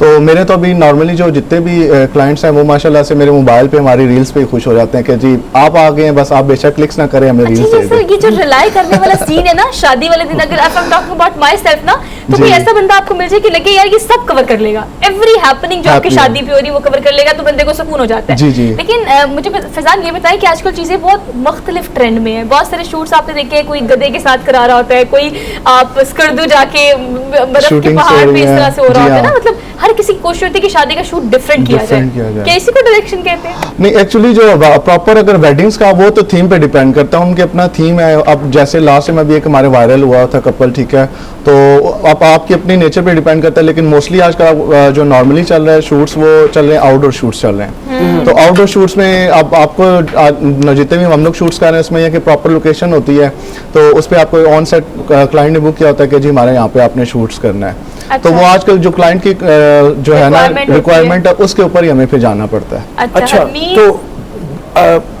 मैं एक मेरा और दोस्त हैं जो शादी की वेडिंग शादी जी हाँ। के मतलब वो बनाते हैं वीडियोस वगैरह, वो कह लगे लोगों ने 50 लाख रुपए वीडियो Budget सॉन्ग्स के लिए मुख्तस किए होते हैं। मैं तो हैरान रह गया। तो क्या वाकई ऐसी सूरत हाल जी है? माशाल्लाह से हमारे तो इस्लामाबाद की वेडिंग तो टॉप पे जाती हैं मोस्टली, जितने भी आपके लाहौर के भी हों, कुछ भी हो, सेलिब्रिटी हो, जब वो इस्लामाबाद आते हैं कहते हैं यार हम लोग यहाँ पे सुकून है, और हर एक चीज़ प्रोफेशनल हर एक प्रॉपर मिल जाती हाँ, है वहाँ बिल्कुल पे। ऐसे ही है। सेट सीन आपका नेचर सेट और हर चीज़ आपको डेकोर ईच एंड एवरीथिंग, आपको कोई वहाँ पे मसला परेशानी नहीं होती। ठीक तो जब आपको जाहिर बात है एक इन्वायरमेंट के अंदर आपको प्रॉपर चीज़ें मिल रही हो तो आपका फिर वेडिंग ग्लैम जो है ना वो और ही अच्छा हो जाता है। अच्छा, ये ग्राफ ना फैजान बहुत ऊपर जा रहा है आहिस्ता आहिस्ता। अब बजट की सने बात की तो 50 हाँ। लाख में तो 2 शादियां हो जाती हैं, लेकिन हमने सिर्फ फोटोग्राफी का बजट रखा हुआ है और लोग पे करते हैं। जी हाँ। मैं लोगों को टर्की में जाके डेस्टिनेशन वेडिंग करते जी थे, हाँ। वहाँ फोटोग्राफी होती है। आपका भी एक्सपीरियंस है आउट ऑफ कंट्री जाके? जी हमारा करने का? माशाल्लाह से दुबई भी चल रहा है। मेरे अपने जो फ्रेंड्स हैं, ठीक है, अगर मेरा नहीं जाना होता तो मैं उनको प्रोजेक्ट देता हूँ तो वो हमारा कवर करते हैं, लेकिन मेरी टीम है वहाँ पे प्रॉपर। तो हमारा माशाल्लाह से जो है ना ओवरसीज़ में भी ऑल ओवर जिसमें ना कवरेज चल रही है, क्योंकि हमारे खुद हर प्लेटफॉर्म पे लाखों में फॉलोअर्स चल रहे हैं ना, तो फिर गो थ्रू ना कहीं से जो है ना क्यूरीज आ रही होती हैं, तो फिर वो हर बंदे की होती है कि जी आप आएँ, आपका सिग्नेचर शूट चाहिए। ये हरमीत हमारा साथी है इस्लामाबाद में, वो तो है इस्लामाबाद में। जी जी। हरमीत, अच्छा फैजान, आपसे जानना चाहूंगा कि एक वक्त था कि कुछ नामी ग्रामी लोग होते थे कि भाई 2-3-4 बंदे हैं हाँ, शहर बस। में, उनसे ही फोटोग्राफी जो है वो करानी है। जी। अब सूरत हाल बड़ी हमें मुख्तलिफ नजर आती है। नौजवान बहुत ज्यादा आ गए हैं, पढ़े लिखे आप जैसे नौजवान आ गए, कितना मुश्किल अब आपको ये चीजें लग रही, कितना कंपटीशन अब कितना टफ और हो गया है? जी टफ तो डेफिनेटली हो गया है, क्योंकि अभी तो आप लेटेस्ट सीरीज चल रही है जो मिररलेस कैमरास आ गए हैं, उनकी भी प्राइस बहुत ज़्यादा है। मतलब कि आपकी 8 लाख तक तो आपको 1 कैमरा इन्वेस्ट कर रहा है, ठीक है, क्योंकि आप पता है आईफोन का भी आईफोन और हमारे जो कैमरास टेक्नोलॉजी है ना उनको थोड़ा सा डिफीट कर रहा है ना, लाइक प्रॉपर इनका अब कंपटीशन बहुत टाइट हो गया हुआ है। तो हमें जो अच्छी प्रोफेशनल स्किल्स है ना उसके लिए कैमरा अच्छा, और जितना अच्छी आपकी कैमरा किट होगी, जितना अच्छा आपके प्रोफेशनल स्किल होंगे, तो उस तरीके से आपको कवरेज भी अच्छा होगा, और क्लाइंट को भी जितना आप कवर करके देंगे तो वो इस क्लाइंट सेटिस्फेक्शन जितनी आपकी बढ़ेगी, प्रोफेशनल स्किल्स होंगे। फैजान, तो शादियों में भी आप जाते हैं, बहुत सारी शादियों को आप कवर करते हैं, जाहिर बात है आपकी डिमांड है। जी हाँ। ऐसे ये बताएगा कि शादियों में आंटियों की डिमांड ज्यादा होती है या नौजवान लड़की की? हमारी ऐसी तस्वीर हमारी तो आती तो फिर बड़ी वाट भी लगती है। हाँ। हाय। अच्छा नहीं, डिमांड तो डेफिनेटली जो हमारी प्रॉपर फैमिलीज हैं उनको तो हम कवर कर रहे होते हैं ना, तो सारों की होती है कि वो आप हमारी क्लिक्स करें, अब होता है फोटोग्राफर को तो ये कह रहा है प्लीज मेरी तरफ क्लिक करें, दूल्हे से ज्यादा उनकी फैमिलीज जो होती है ना वो कह रहे होते हैं कि यार हमारा क्लिक पहले कर दे, इनका क्लिक कर दे, इधर क्लिक कर दे। तो यह है कि जाहिर बात है हमने भी कवरेज करनी होती है, हम लोग भी फिर जो जितना अच्छा क्लाइंट हमें कोऑपरेट करता है थैंक यू फराज, बहुत मेहरबानी। बहुत मेहरबानी बात करके मजीद भी हम बात करना चाहते थे लेकिन वक्त थोड़ा सा कम है। और फैजी स्टूडियो के नाम से इनका पेज इंस्टाग्राम पे ऑब्वियसली मिलियन फॉलोअर्स हैं, तो आप भी जाएं और अपनी शादी पे आप मिस ना करें भी, ये मेमोरी सेव होनी चाहिए और अच्छी होनी चाहिए और इनसे होनी चाहिए। Thank you so much Faizi once again. इंशाल्लाह आपसे मुलाकात करेंगे मंडे को और 2 दिन की छुट्टी है, खूब इंजॉय करें, वीकेंड इंजॉय करें, अपना ख्याल रखें, अल्लाह हाफिज़।